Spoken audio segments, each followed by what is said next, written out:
This is Eddie Hearn, Matchroom Boxing. You're watching Sporting Icons. You don't need to be anywhere else.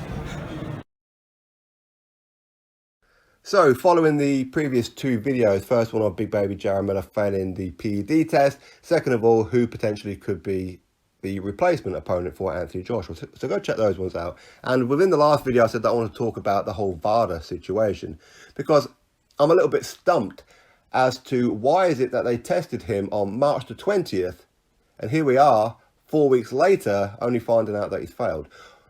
What's been going on in those 4 weeks?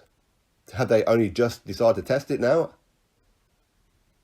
Did they know the day after and then just decide to release it now?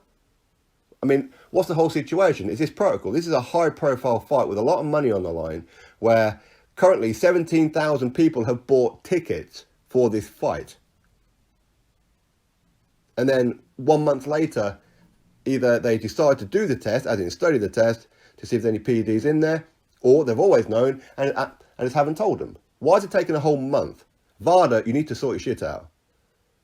If you're testing in March 20th, the March 21st or March 22nd latest, you need to be announcing whether or not an athlete has failed or passed. That's what you need to be doing. You're getting paid a lot of money. It's not too difficult to ask, is it? So, if this is protocol, 4 weeks is standard, then, okay, so what happens? Because with VADA, with the WBA and the WBC, they do random testing, okay? So what happens if they tested Miller, say, 2-3 weeks before the fight? The fight takes place. Big Baby Jarrell Miller chins Joshua. Joshua gets knocked out smooth, okay? Miller becomes a new unified heavyweight champion of the world. Then 1 week later, they announce it. Yeah, he failed the test. Okay, so then they're going to strip Miller. Would Joshua get the belts back?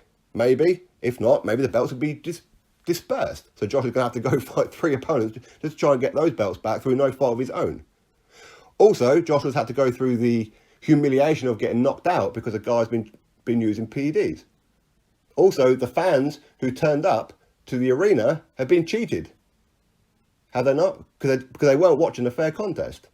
The people who bought the pay-per-view wasted their pay-per-view money. People who bought into DAZN because they want to watch this fight wasted their money because it's not a fair contest.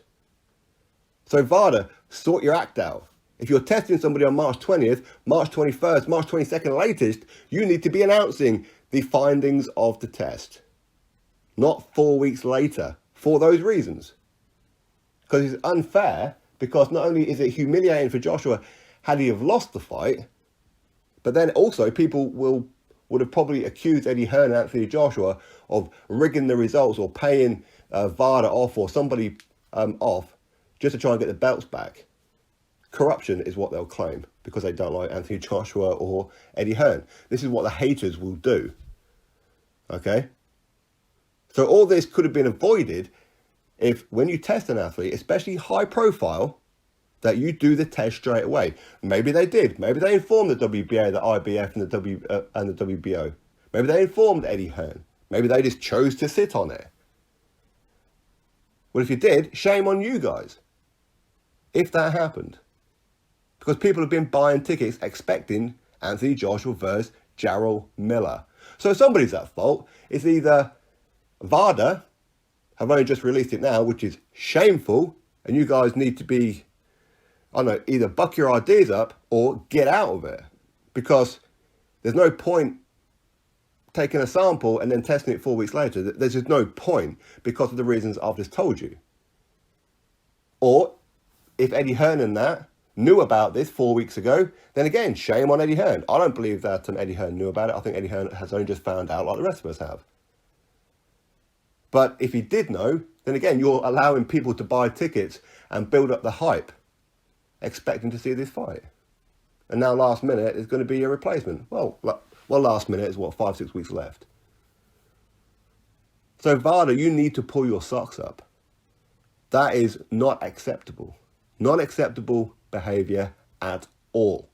As I said, what happened if they tested him a couple of weeks before the fight, but then didn't test him until after, as in they didn't test the sample until about a week or two after the fight, after he's already knocked out Joshua in a shock win. As I said, people will accuse Joshua and Eddie Hearn of corrupting it, paying them some money. Joshua would have had to go through humiliation of getting knocked out, or just can't keep up with him because the performance-enhancing drug that Miller has allegedly taken is for stamina. And if Joshua gasses out and Miller is still steamrolling into him, it's a little bit embarrassing, isn't it? Because Miller's got an unfair advantage. He could lose all his titles, be dispersed and not get them back. His fight would have gone down as a no contest. The fans lose out because they're paying to see a mismatch. VADA, you need to pull your socks up. Not just VADA, but all doping agencies. UCAD over here ain't no angels. We've seen it with Tyson Fury and Huey Fury. They tested them, then 1 year later, they decided to release the results. 1 year later. This is not acceptable. When you test an athlete, you should do it the very next day. 2 days maximum. No excuses in the world. If you don't have enough staff, employ more people. You guys are getting paid an absolute fortune. The WBC and the WBA mandate that they use VADA. Maybe you guys need to be looking at VADA saying, do we really need you if you're not giving us the damn results straight away? It's not acceptable. Anyway, that's my thoughts on all. Of course, you drop me yours, click thumbs up, and of course subscribe. Catch you all on the next video.